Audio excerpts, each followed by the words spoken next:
بسم الله الرحمن الرحيم وصلى الله على شرف المرسلين سيدنا محمد وآله وصحبه وسلم. Nous rendons grâce à Allah subhanahu wa ta'ala, l'omnipotent, l'omniscient, le tout miséricordieux, le très miséricordieux, et de nous avoir permis quand même de nous retrouver une fois de plus, toujours dans le cadre de l'apprentissage du Coran, dans le cadre de renforcement de notre connaissance du Coran, dans le cadre de renforcement de notre lien avec lui, et aussi dans le cheminement de ce noble voyage que vous avez débuté depuis bientôt 2 ans, sinon au-delà, autour de Juz'u Amma, le tafsir de Juz'u Amma, l'apprentissage, la compréhension, s'approprier du contenu de ces juz'u, le 30e juz'u du Coran. Et aujourd'hui, nous allons poursuivre avec une sourate particulière, Suratu Al-Infitar. Suratu Al-Infitar, elle est mécoise, la sourate 82. Elle est mécoise,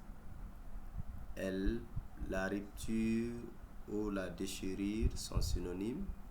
Elle parle du bouleversement, le grand bouleversement, les grands cataclysmes que le monde connaîtra, que notre monde connaîtra à la fin du temps. Donc c'est une sourate qui parle de la fin du temps, la résurrection, le jugement dernier et le grand bouleversement qui se produira. Donc elle aussi, elle a participé dans la description de ce jour. Elle parle de ces changements et elle est la sœur jumelle de la sourate Takwir, l'obscurcissement, que nous allons étudier plus tard, la sourate 81. Et comme la dernière fois, elle fait partie des trios. L81 et 84, les trois constituent une sourate, des sourates particulières. Le contenu de la sourate, elle est différente. Son climat est un peu allégé par rapport à la sourate 81. Vous aurez l'occasion de comparer les deux, Inch'Allah. Dans un premier temps, elle nous parle de la rupture du ciel. Elle nous parle de la séparation des étoiles du ciel et la dispersion des étoiles du ciel. Ensuite, elle nous parle de la flamme ou la dispersion, la montée des mers, le mélange des eaux des mers ou l'ébullition des eaux des mers. La sourate, ou autrement dit la confusion des eaux des mers, elle nous parle des renversements des tombeaux, donc le bouleversement qui se produira au niveau des cimetières. Ces grands changements qui se coïncideront avec l'apparition ou avec le souvenir de chaque âme de son action, de ses œuvres. L'œuvre qu'il a posée des biens et l'œuvre qu'il a posée ou qu'il aurait posé du mal. Ça veut dire que c'est un jour extrêmement dangereux. Il y aura des grands changements qui se produiront et quand ces changements se produiront, l'homme, chaque humain, chaque être vivant, notamment les hommes et les djinns, se souviendront, se rappelleront de leurs œuvres. L'œuvre des bonnes actions et des mauvaises actions. Et dans un deuxième temps, dans la deuxième partie de la sourate, elle fait des reproches à l'homme, à l'être humain, l'homme, le genre homme, pas le sexe homme, mais le genre homme, l'homme, la femme. La sourate fait des rappels tout en nous demandant de penser, d'être reconnaissant, de ne pas se comporter ingrat vis-à-vis du Créateur, en nous exposant les bienfaits du Créateur sur nous. les miséricordes, les faveurs qu'Allah subhanahu wa ta'ala nous a accordées, ces innombrables bienfaits qui nous couvrent, la sourate nous interpelle en nous demandant de se comporter reconnaissant de ces innombrables bienfaits, en disant Ya ayyuhal insan ma gharrak bi rabbikal karim. Donc il pose une question exclamative, c'est en exclamation. Comment se fait-il que l'homme il aura le courage, l'audace d'affronter son créateur, son pourvoyeur, le Seigneur qui lui a tout donné? Comment il ose défier ce Seigneur? Donc la sourate, elle essaie de mettre l'homme dos à dos, montrer la gravité de ce comportement de l'être humain et les conséquences de l'ingratitude. Et dans la troisième partie, elle nous donne la raison. Qu'est-ce qui a fait que l'homme il devient ingrat? Qu'est-ce qui fait que l'homme deviendra ingrat vis-à-vis de son créateur, vis-à-vis de son pourvoyeur, vis-à-vis de son Seigneur? C'est tout simplement, il est en train de nier les jours de la rétribution. Quand il ne croit pas au jour de la rétribution, quand il demande la question du jour de la rétribution, c'est le fondement à partir duquel tous les problèmes surgissent. C'est ce qui serait à la base des libertinage de l'homme, des méconduites de l'homme, de son attitude d'ingratitude vis-à-vis de son créateur. Donc c'est pourquoi croire au jour de la rétribution est un pilier fondamental dans la foi. Et nous aurons l'occasion, c'est pas pour rien, Allah subhanahu wa ta'ala nous demande de répéter au moins 17 fois tous les jours cette question de croyance au jour de la rétribution. Tout à l'heure, nous venons de réciter dans le cadre de la prière de Asr. Et toujours quand on prie, dans chaque raka'at, nous rappelons, nous réaffirmons ceci. Et Allah subhanahu wa ta'ala, pour nous aviser, en nous alertant les conséquences qui découlent des non-croyances au jour de la rétribution ou les conséquences de l'œuvre, de la conduite de l'homme, Allah nous dit attention, faites attention, vous êtes sous surveillance, vous êtes surveillés, vous êtes accompagnés par des scribes qui sont en train de conserver, ils consignent tous vos agissements dans un registre. Et ce registre sera présenté à Allah les jours derniers. Et à partir de là, les jours derniers, vous serez divisés en deux groupes. Les groupes des bons, des croyants, qu'Allah nous fasse partie de ces groupes qui auront les délices, ainsi que les libertins, les groupes des perdants qui seront jetés dans l'enfer, qui brûleront dans l'enfer et ne pourront pas s'échapper, qu'Allah nous préserve de l'enfer. Et enfin, en conclusion, notre sourate, elle nous parle, elle nous expose la grandeur, la complication, la portée du jour de la résurrection. Ce jour qui est un jour particulier, ce jour qui dépasse tout commentaire en nous disant Yawma la tamliku nafsun li nafsin shay'a wal amru yawma idin lillah. Le jour de la résurrection, c'est le jour où aucune âme ne pourra rien en faveur de notre âme. Tout le monde sera incapable, tout le monde sera pauvre, tout le monde sera déprimé, tout le monde sera en incapacité de secourir son prochain. Et le commandement, l'unique commandant de ce jour, c'est Allah subhanahu wa ta'ala. Donc ça, c'est en concluant, la sourate, elle a conclu en nous présentant la gravité et la portée des jours de la résurrection. Donc ça, c'est notre sourate, suratu al-Inshiqaq. C'est une grande sourate.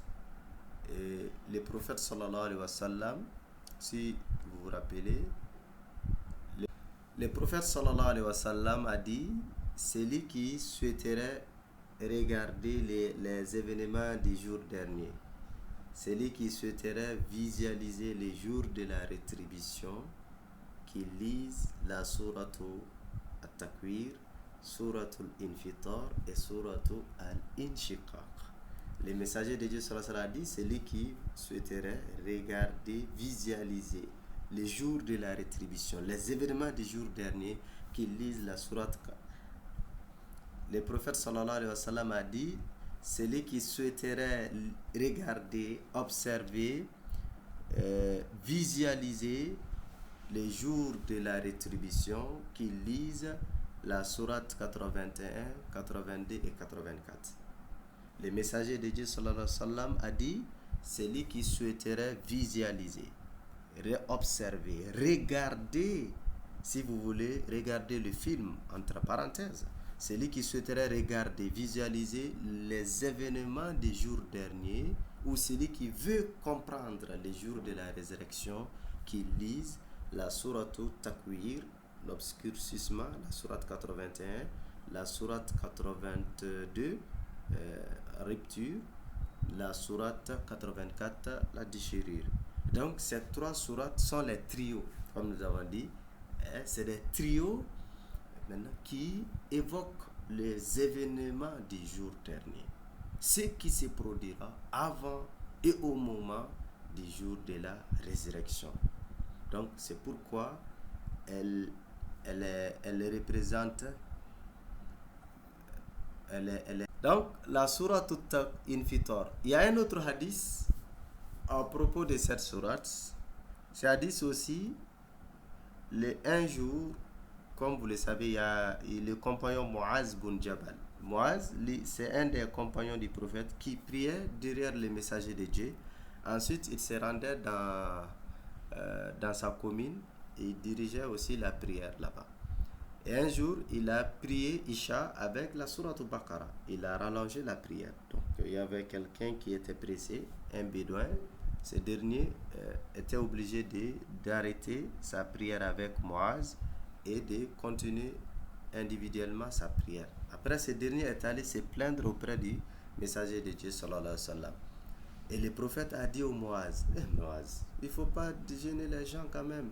Pourquoi tu pries Isha avec Suratu Baqara? Mais pourquoi tu n'as pas pris Suratu Sabisma Rabbika Ala, Suratu Wadduha et Suratu Iza Sama'un Fatarat? Donc le prophète a nommé la Suratu 82 en demandant à Muaz pourquoi il n'a pas dirigé la prière avec elle et avec bien sûr Sabi et la Suratu Duha. Donc c'est pour dire que c'est une sourate qui a été évoquée par le messager de Dieu sallallahu alayhi wa sallam. Mais si nous essayons de contextualiser, c'est-à-dire une sourate qui expose le jour dernier, c'est une sourate mécoise. C'est une sourate mécoise.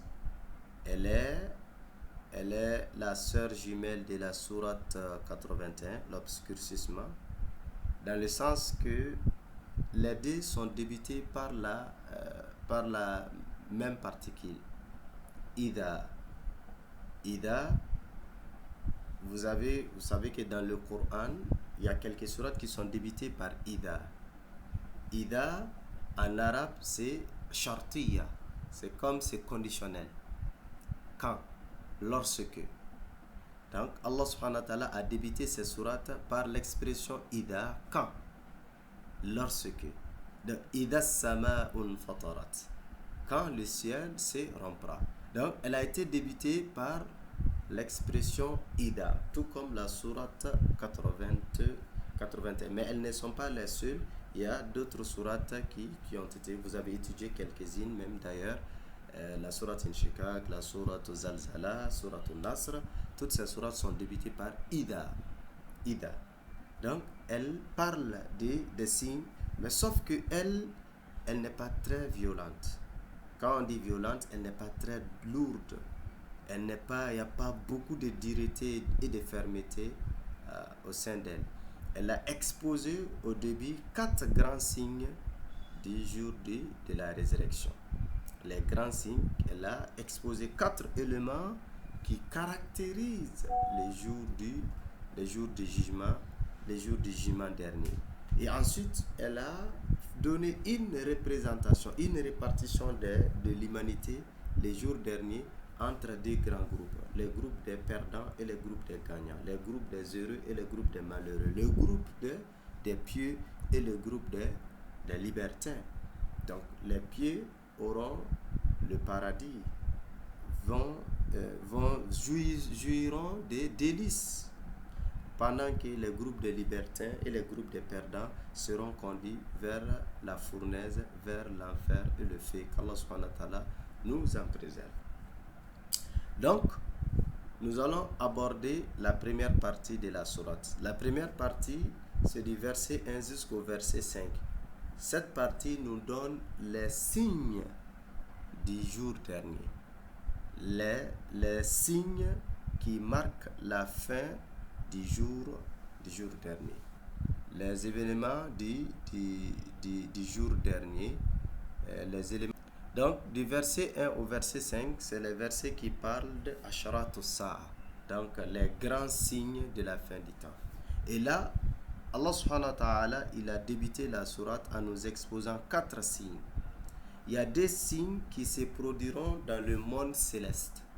Des signes qui se produiront dans le monde céleste et des signes qui vont être observés sur le monde terrestre. Allah dit Idha as-sama'u fatarat. Donc ça c'est le premier des signes, des 2 signes qui s'intéressent, qui se produiront dans le monde céleste. Idha as-sama'u fatarat, c'est comme al-fatru yani ash-shakku. Donc le mot fatru est le synonyme du mot ash-shakku. Vous avez étudié Idha as-sama'u shaqqat, sourate 84, sourate Inshikaka, la déchirure, quand le ciel se déchirera. Donc, Iza sama'un fatarat, c'est la même chose. Quand le ciel se rompra, quand le ciel se rompra, quand le ciel se déchirera, quand le ciel se rompra. Et dans d'autres parties du Coran, Allah subhanahu wa ta'ala, il nous expose cette réalité en disant que le ciel, ce grand plafond qui est au-dessus de nous, ce grand mur qui est là, qui est au-dessus de nous, qui n'a pas de fissures, il n'a pas de trous, c'est ce mur-là ou ce plafond, un jour viendra, ça va se fissurer, ça va se rompre et ça va se déchirer. Allah subhanahu wa ta'ala dit dans la sourate Ar-Rahman, فَإِذَا انشَقَّتِ السَّمَاءُ فَكَانَتْ وَرْدَةً كَالدِّهَانِ. Là-bas, Dieu évoque, confirme que le ciel va se déchirer, va se fissurer. Et dans d'autres sourates là-bas, vous allez étudier dans les tafsir 6, là-bas, Allah dit وَفُتِحَتِ السَّمَاءُ فَكَانَتْ أَبْوَابًا. Le ciel va s'ouvrir, va s'écarter, va se fissurer. Dans la sourate Al-Muzammil, Allah dit as-sama'u munfatirun bih. Donc dans toutes ces sourates, Allah confirme que le ciel se fissurera, le ciel va se rompre, va se déchirer. Et quand le ciel se fissurera, le ciel se rompra, il y a un autre événement qui s'ensuit, qui suivra la déchirure ou la fissure du ciel. C'est quoi? وَإِذَا الْكَوَاكِبُ انْتَثَرَتْ. Les étoiles que nous observons au ciel, le ciel est embelli par des étoiles.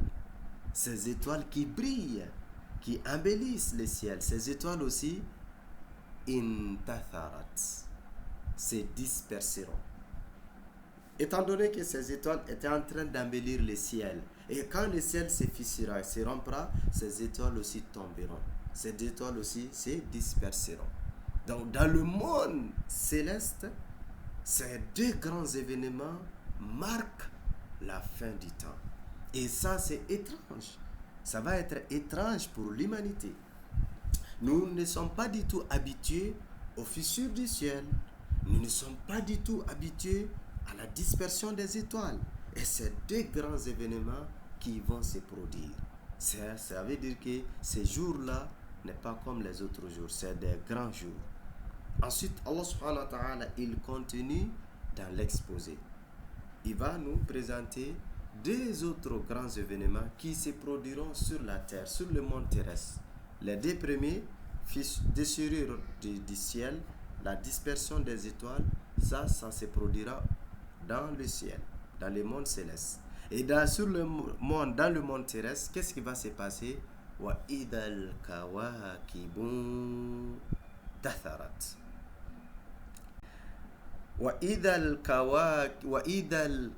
Après wa idal kawakib untatharat, Allah dit wa idal biharu fujirat. Tafjiru al bihar. Donc ça c'est le premier événement dans le monde terrestre, premier bouleversement qui se produira. Allah dit wa idal biharu fujirat. Et les mers confondront leurs eaux. Al-Bihar, c'est les mers. Les mers, comme nous le savons, sur la terre, il y a l'eau salée et il y a l'eau douce. Mais il y a plus de l'eau salée que de l'eau douce. Donc, idal biharu fujirat, le mot tafjir ici, qui est évoqué par le verset, les exégètes ont donné quelques commentaires. La première des choses, wa idal biharu fujirat, les eaux des mers se confondront. Ça veut dire que les eaux des mers vont se mélanger. L'ensemble des eaux sur la surface de la terre se mélange. Donc il n'y aura plus maintenant cette couche ou ce mur-là, cette séparation entre l'eau douce et l'eau salée. Vous voyez, Allah nous dit dans la sourate Rahman, Marajal Bahrain yaltaqiyan, baynahuma barzakhun, la yabghiyan. Donc, il y a une séparation, il y a quelque chose, les scientifiques, les hydrologues et les océanologues vont nous dire que c'est la force magnétique qui est en train de séparer l'eau salée et l'eau douce. Mais Allah subhanahu wa ta'ala dit qu'il y a cette séparation qui est là, il y a une force qui est en train de maintenir l'eau salée afin qu'elle n'engloutisse pas l'eau douce. Et Allah dit à la fin du temps, wa idal biharu fujirat, l'eau salée va envahir les eaux douces. Ça c'est une première interprétation. Wa idal biharu fujirat, Allah subhanahu wa ta'ala dit les eaux, les mots tafjir qui est évoqué ici, ça veut dire les eaux vont envahir toute la partie terre. Nous avons que sur la terre, environ 70% de la terre c'est de l'eau. Et c'est environ 29 à 30% qui est la terre. Et Allah dit, à la fin du temps, l'eau va envahir toute la terre. Donc ça aussi, ça peut être l'essence de wa idal biharu fujirat. Wa idal biharu fujirat. Donc ça peut être soit les eaux vont être mélangées ou les eaux vont envahir toute la surface. Donc les deux sens corroborent bien avec d'autres versets du Coran. Donc Allah dit le premier grand changement ou le premier des deux changements qui se produira sur la terre, c'est le mélange des eaux. L'eau va déborder, tout va être envahi. Il n'y aura plus la surface de la terre, tout sera envahi par l'eau. Ça va être un phénomène étrange. Ce n'est pas tout. Quand l'eau va envahir tout, quand les eaux vont se mélanger, qu'est-ce qui va se passer après? Wa idal kuburu bu'thirat. Ça c'est le quatrième des événements qui précéderont le temps, la fin du temps, ou qui marqueront la fin du temps. Dans le verset 4, Allah dit wa idal kuburu bu'thirat, et que les tombeaux seront bouleversés. Les tombeaux seront renversés. Comme vous avez étudié dans la sourate Adiyat, wa idal quburu bu'thirat. Donc, Allah subhanahu wa ta'ala dit ici, wa idal quburu bu'thirat. Et dans la sourate Zalzalat, là-bas vous avez étudié, wa akhrajatil ardu athqalaha. La terre fera sortir de ses fardeaux. Donc ici, Allah dit, les tombeaux seront bouleversés. Et bouleversement du tombeau, c'est-à-dire l'intérieur, va se mettre à l'extérieur et l'extérieur sera à l'intérieur. C'est ce qui veut dire que les contenus des tombeaux, qui sont les morts, les êtres humains, vont être ressuscités. Allah subhanahu wa ta'ala va redonner la vie aux habitants des tombes. Et il n'y aura plus de tombes. Tous les habitants des tombes vont être réveillés, vont être ressuscités, car c'est la fin du temps. La chose sérieuse commencera. Et il y a un exégète, Imam Razi, en regardant la succession de ces quatre événements, il a essayé de donner en tout cas un enseignement, en disant que quand tu veux démolir un bâtiment, une construction, la première des choses, tu t'attaqueras au plafond. Donc quand tu vas démolir le plafond, donc le toit, tu vas enlever le toit d'abord, ensuite tu t'occuperas les autres fondations pour les anéantir. Et que c'est ce que Allah subhanahu wa ta'ala aussi nous donne ici la présentation. Pour démolir, détruire, envahir ce monde que nous connaissons à la fin du temps, Allah subhanahu wa ta'ala, il va enlever d'abord le toit, les plafonds. Le ciel va être enlevé. Le ciel va se déchirer. Les étoiles tomberont. Ensuite, le bouleversement. Les eaux des mers se confondront et les tombeaux seront renversés. Donc, ce qui montre la fin du temps. Et ça, c'est des 4 grands événements que cette sourate a décrit.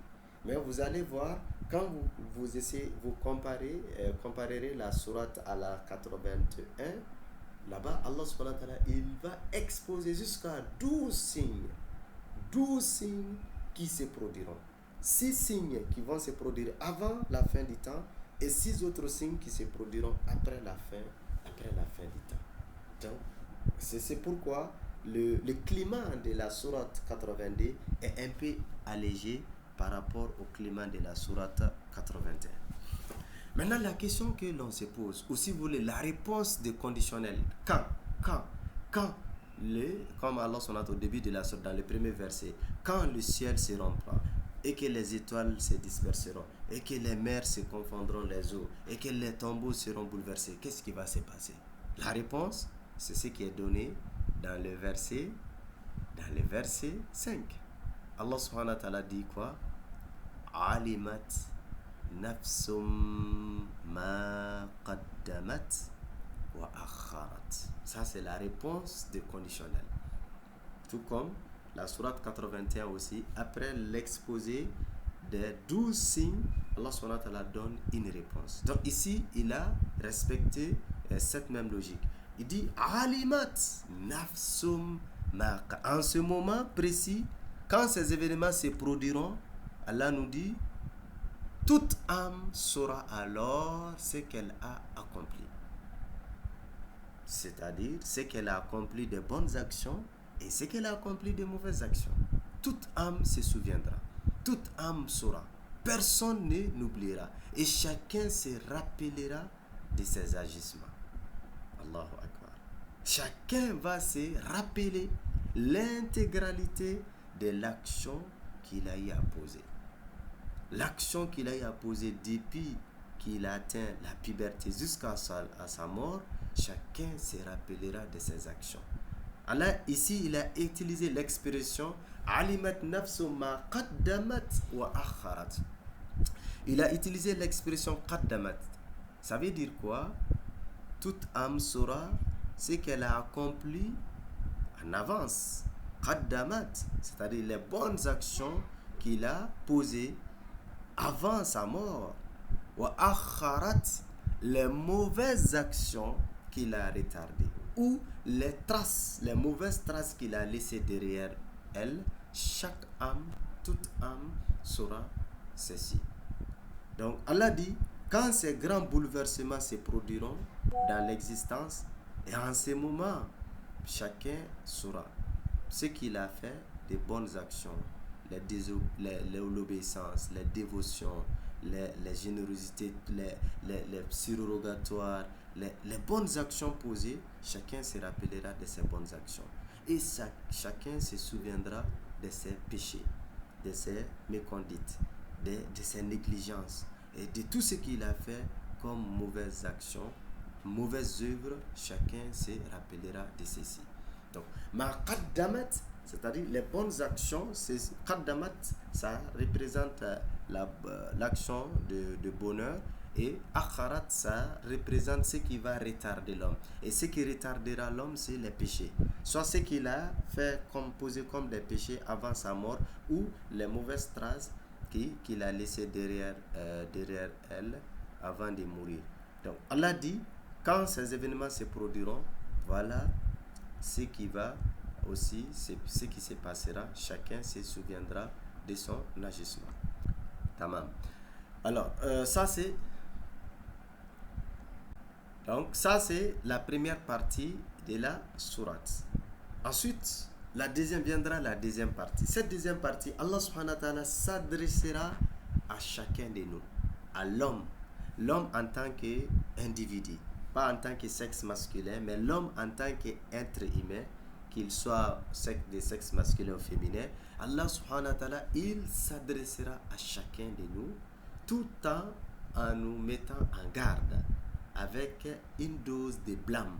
Il y a une dose de blâme tout en mettant l'homme en garde de ne pas d'adopter certains comportements qu'il décrira. Et ça, c'est la deuxième partie du verset 6 jusqu'au verset 12.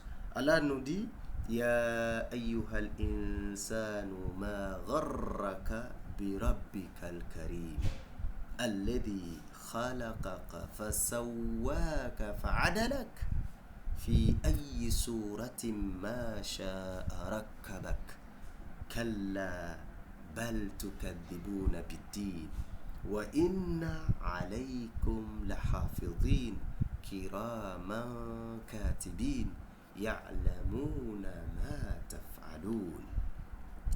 Dans cette partie, Allah subhanahu wa ta'ala, dans le verset 6, nous dit Ya ayyuhal insan ma gharrak bi rabbikal karim. En lisant ce verset 6, ça nous rappelle quoi? Comme on a dit, elle fait partie des trios L81 et 84. Si vous regardez la sourate 84 exactement au verset 6, qu'est-ce que vous remarquez? Qu'est-ce que vous remarquerez là-bas? Vous remarquerez que Allah, il s'est adressé à l'homme là-bas aussi. Ya ayyuhal insanu innaka kadihun ila rabbika qadihan famulaki. Et de façon extraordinaire, dans le verset 6 de la sourate 82, Allah s'adresse à l'homme. Et d'ailleurs, dans le Coran, Allah s'adresse directement à l'homme en tant qu'être humain, avec l'expression insan, il y a deux fois. Et ces deux fois, c'est dans les deux, c'est des sourates mécoises. Et la première que vous avez étudiée, sourate 84, et la seconde, c'est dans la sourate 82. Et les deux représentent le verset 6. Donc Allah dit Ya ayyuhal insan, ô homme, ô toi homme, ma gharrak, qu'est-ce qui t'a trompé? Ghururu, c'est le fait d'être trompé, être séduit.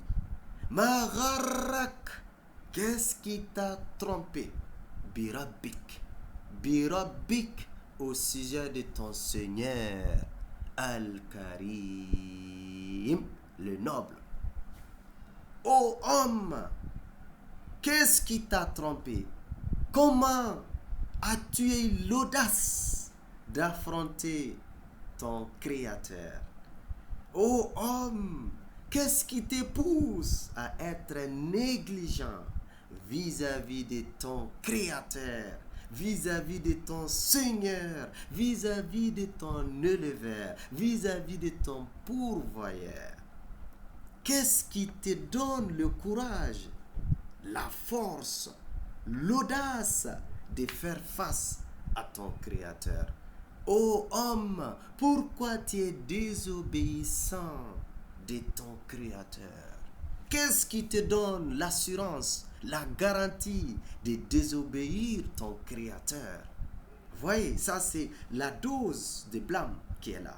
Il s'adresse à nous tout en nous blâmant.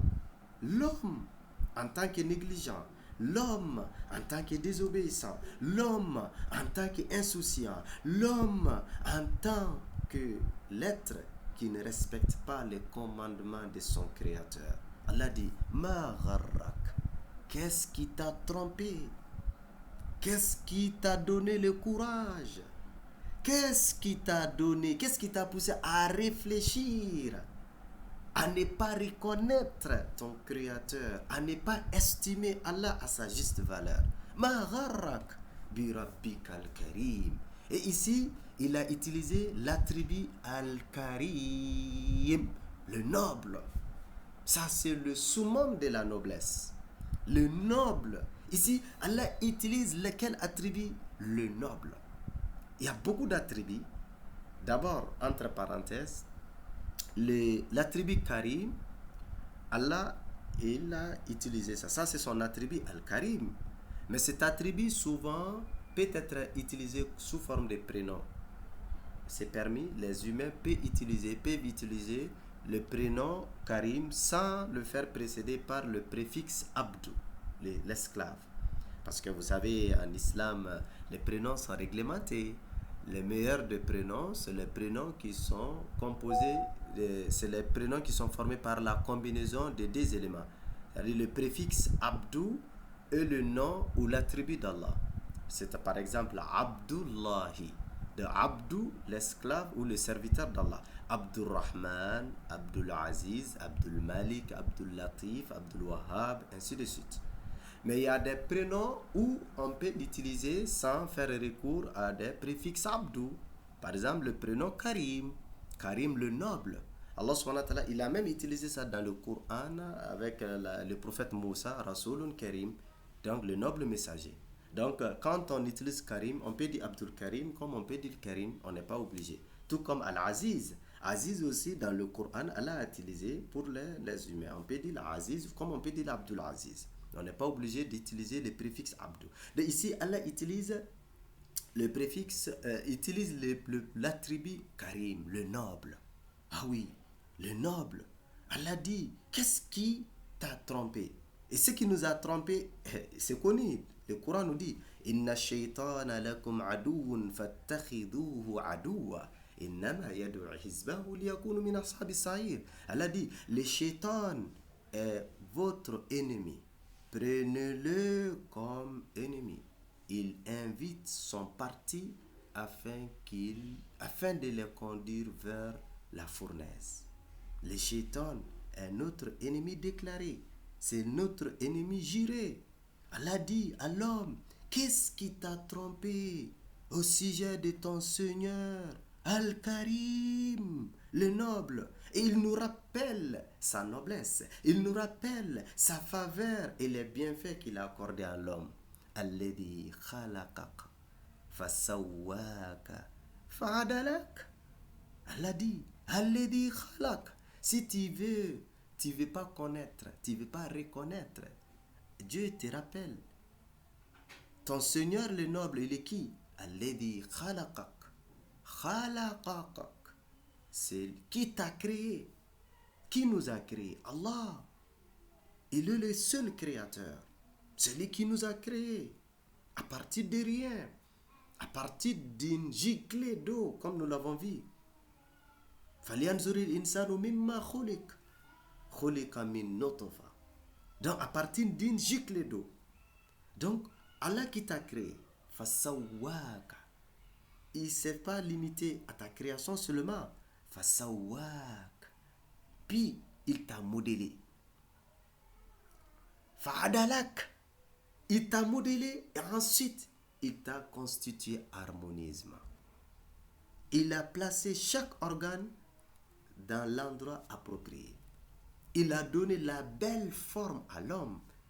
Et c'est pourquoi, vous voyez, au début du verset, qu'est-ce que Allah a utilisé? Ya ayyuhal insan, ô homme.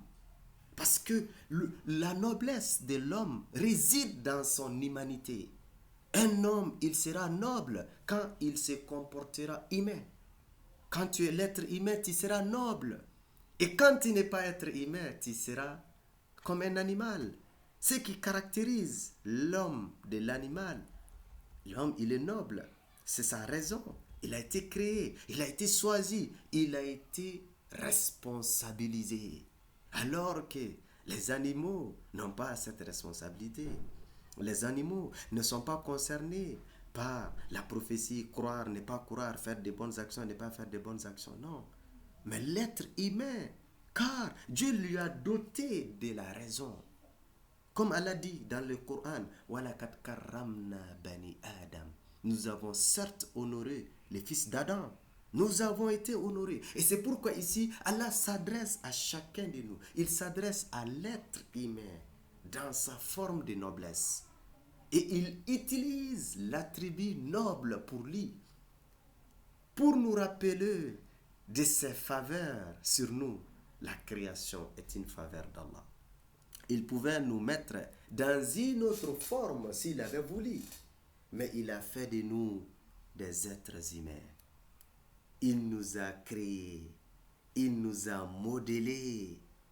Vous voyez, la création, la formation du fœtus, de l'embryon. Comment, quelles sont les différentes étapes que le fœtus passe? Allah subhanahu wa ta'ala, il a modélé. Il a harmonieusement présenté l'homme. Fa'adalak.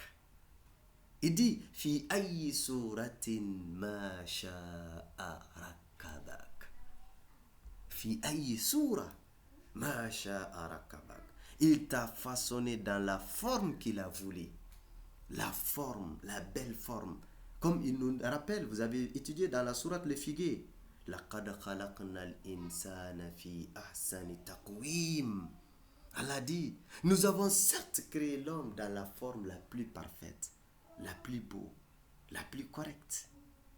Il t'a façonné, il t'a donné la forme qu'il a voulu. La forme que nous avons, c'est Allah même qui a voulu cette forme pour nous. لَقَدْ خَلَقْنَا الْإِنسَانَ فِي أَحْسَنِ تَقْوِيمٍ. Allah dit dans la sourate Al-Taghabun, وَصَوَّرَكُمْ فَأَحْسَنَ صُوَرَكُمْ. Il nous a donné la forme et la plus belle des formes qu'il nous a données. La forme de l'homme est la meilleure des formes. La forme de l'homme est la forme la plus parfaite de la création. Parmi les créatures, nous avons la plus belle forme. Allah dit, il nous rappelle de ses faveurs et de ses grâces. Et l'être qui nous a accordé ceci, comment se fait-il? Nous sommes négligents vis-à-vis de celui-là. Comment se fait-il? Comment c'est concevable que nous sommes désobéissants de ces recommandations? Comment se fait-il? Comment ça peut être acceptable que l'homme puisse affronter, que l'homme puisse se dresser contre ce grand être, ce noble créateur? Et donc c'est pourquoi Allah dit Ma gharrak bi rabbik al-karim alladhi khalaqak. Allah, il a créé les animaux, il a créé les objets inanimés, mais il nous a choisis, il nous a donné cette belle forme. Et c'est pourquoi l'homme doit toujours être reconnaissant d'Allah. L'homme doit se jouir de sa création, de sa forme. Et Allah, il nous dit, comment se fait-il, après ses bienfaits, l'homme, il deviendra ingrat? C'est étonnant, non? Évidemment, c'est étonnant. C'est étonnant. Mais Allah même, il nous donne la raison. Qu'est-ce qui pousse, ou qu'est-ce qui pousserait certains de se comporter ingrats vis-à-vis des innombrables bienfaits de leur Seigneur? Allah dit, Kalla. Il utilise Kalla, non. Malgré tout ceci, Kalla. Ce qui pousserait, ce qui serait à la base de l'ingratitude de l'homme vis-à-vis de son créateur, vis-à-vis de son pourvoyeur, vis-à-vis de celui qui l'a harmonieusement façonné, agencé. Allah dit, Tukadibouna biddin. Allah dit, vous traitez la rétribution des mensonges.